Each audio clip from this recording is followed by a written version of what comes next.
This is like a bonus video. You get facts about 2 places in 1. So let's take a look. Let's start off with the meaning at number 10. So Bangladesh, the name Bangladesh means the country of Bengal. And Bengal is a geopolitical, cultural, as well as a historical region in South Asia, specifically in the eastern part of the Indian subcontinent at the apex of the Bay of Bengal. And then now when we look at the word Nepal, well, the Sanskrit word Nepalaya means at the foot of the mountains or abode at the foot. And Nepal may be derived from this. Now the Tibetan word Nayampal means holy land, and Nepal is believed to also be derived from this word as well. These countries also have completely different origins. Starting off with Bangladesh. So the British partition of India back in the year 1947 resulted in the creation of East Pakistan, which was the Muslim majority eastern area of Bengal. With India's support, the Awami League fought for autonomy and won independence for Bangladesh in the year 1971. So at that time, it became its own country. Now for Nepal, the earliest inhabitants of modern Nepal as well as areas nearby are believed to be people from the Indus Valley civilization. And it's possible that the Dravidian people, whose history predates the start of the Bronze Age in the Indian subcontinent specifically, actually settled there before other people from other ethnic groups like the Tibeto-Burmans as well as Indo-Aryans came in.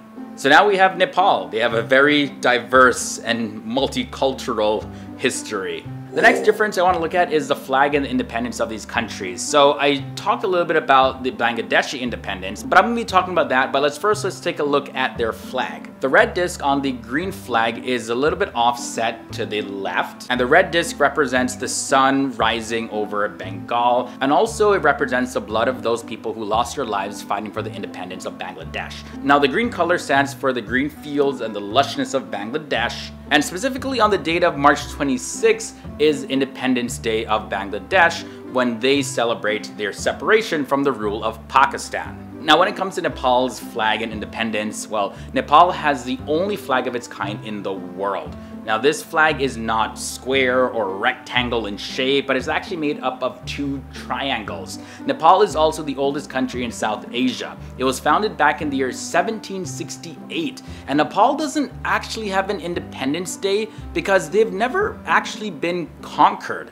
So the original founding date of Nepal is September 25th, 1768, but the British, back in the year 1923, they declared Nepal's independence. This is because the country was ruled by the Rana family, which supported the British Prime Minister at the time. So the Brits were like, nah. We're gonna say you have an Independence Day and that's what it's gonna be. But it's actually not an official Independence Day. There also is a big difference when it comes to the religion in these 2 countries. So for Bangladesh, Islam is the largest religion in the country. And the major religion, starting from the largest to the smallest in terms of percentage, looks like this. So Islam, that's the official religion, that's at 90%. Now Hinduism is at 9.5%. Buddhism is at 0.6%, and Christianity sits at 0.4%. Now, when it comes to the religion in Nepal, it actually has an integral part in Nepalese society and life in general. People in Nepal mainly follow Hinduism and Buddhism, and their numbers look like this. So Hindus make up 81.34%, Buddhists make up 9.04%, Muslims make up 4.39%, and those that follow the Kirat religion make up 3.04%, and Christianity sits at 1.41%. The next difference I want to look at is the difference with their national animals. So Bengal, most of us already know this, is the Royal Bengal tiger. You know, that's their national animal. The name of the country is in the name of the tiger. But this tiger is a beautiful, powerful, intelligent, majestic, all those adjective type of creature. Obviously, I'm a fan of these animals. I really want to see one up close. And now the Bengal tigers are actually the most populous of all the remaining tiger subspecies, with numbers estimated to be around the 2,000 or so individuals in the wild. So let's hope they just stay around forever. I don't want them going anywhere. Now, when it comes to Nepal, they declare the cow as their national animal. As you know, cows are honored in the Hindu tradition. And this is pretty recent, actually. So Nepal actually adopted its new constitution population on the year September 20th, 2015, and that's when the official declaration was made. Continuing now with difference number 5, let's look at the makeup of the country. So for Bangladesh, more than half of Bangladesh's population is composed of farmers. Now the capital and the largest city of Bangladesh is Dhaka. They have a population of 164 million people, and their population density sits at 1,265 people per square kilometer. Now Bangladesh has a total land area of 130,170 square kilometers. For Nepal, Nepal is rich in terms of its culture, its religion, its ethnic and natural diversity. Nepal is also known as the land with the highest mountain in the world, Mount Everest. Now their population sits at 28.9 million people, and their population density is a total of 203 people per square kilometer, and they have a total land area of 143,350 square kilometers.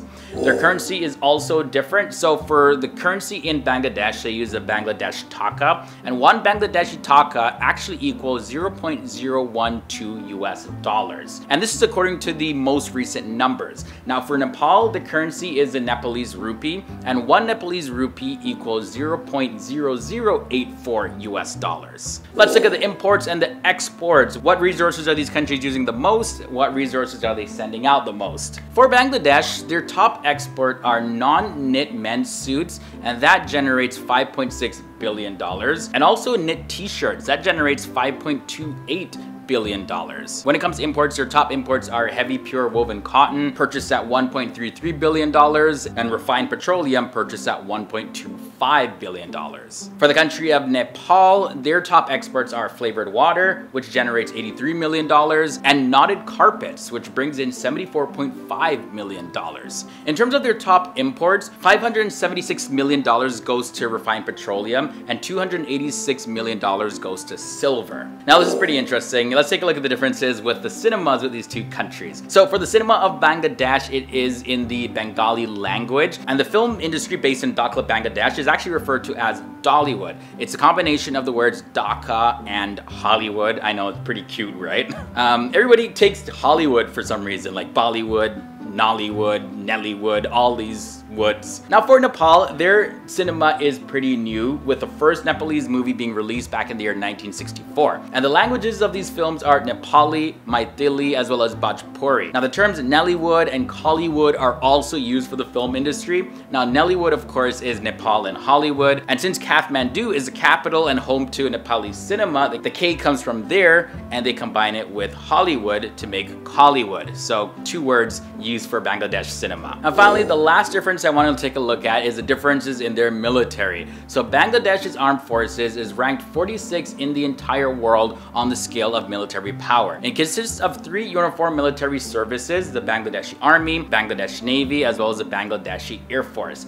Now the headquarters are in Dhaka Cantonment. And when it comes to the Nepalese armed forces, they rank 122 in the entire world, and it consists of the Nepalese Army, the Nepalese Army Air Service, as well as the Nepalese Armed Police Force. Now Nepal isn't split up in a typical Army, Air Force, and Navy divisions. Rather, their land service army makes up the majority of the military, and the smaller Army Air Service supports the land forces. So that's how they operate their military. Pakistan and Bangladesh are two countries that have existed as a part of a single political entity for so long. Let's not get confused though, they are two independent countries. However, the two countries share a couple of socio-cultural similarities. So many of you may already know this first fact, but in case you don't, it's probably important to know the history of these two countries and how they are actually quite similar. The two countries actually originated from India. So Bangladesh's independence was declared on March 26, 1971. The borders of modern Bangladesh were established with the partition of Bengal and India in August 1947, when the region became East Pakistan as a part of the newly formed state of Pakistan, and became known as East Pakistan. However, it was separated from West Pakistan so that it wasn't actually connected to Pakistan. Because it was so segregated, this led to the War of Independence in March 1971, where it could now become its own country. The second fact is a little more on the obvious side, but it's actually important for us to recognize. As you guys may or may not know, the color green dominates the flag of both of these nations. Both of of these countries are also dominated by the religion of Islam. 97% of Pakistan is actually made up of Muslims, and 90% of Bangladesh is also made up of Muslims. However, it's important to know that there's still other religions being represented in both of these countries, including Hinduism and Christianity and Buddhism. So because these two countries share a similar religious makeup, both of these countries engage in multiple festivals across the year. This includes the Muslim festival of Eid al-Fitr, Eid al-Adha, al-Mawlid al-Nabawi, and the Hindu festivals of Durga Puja and Jamashtami, and the Buddhist festival of Buddha Purnima, and the Christian festival of Christmas.